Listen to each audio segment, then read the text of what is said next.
Good morning. तर आज मी आली होती माझ्या मामाच्या घरी म्हणजे खेडला. तर सकाळी उठली, आवरलं आणि नाश्त्याला बोलवलं दीड.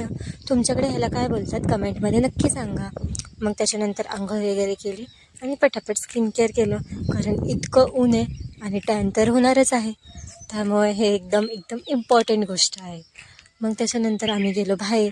मस्त पूर्ण शेत फिरत होतो. काल पाऊस झाला होता त्यामुळे सगळीकडे ओलं होतं आणि वावरात फिरायला जी मज्जा येते ती पुण्याला, मुंबईला किंवा इतर कुठेच नाही. गावाकडे आल्यावरच एन्जॉयमेंट करायला भेटते. सो मग मी आणि माझा भाऊ आम्ही खाली आलो होतो. मग त्याच्यानंतर मला चिक्की बनवायची होती. लाईटच नव्हती पावसामुळे. मग पाट्यावरतीच थोडेफार वाटावं लागलं. थोडंसं येतं मलासुद्धा. मग त्याच्यानंतर हे महाशय आले, ह्यांना खायची होती कोरियन मॅगी. सो ह्यांना पटकन बनवून दिली. अजिबात टेस्ट आवडली नाही. तुम्हाला कोणती आवडते? ह्यांनी थोडेसे पाडायचे प्रयत्न केले, पण आम्ही त्याच्यात असफल राहिलो. एकच पडलं.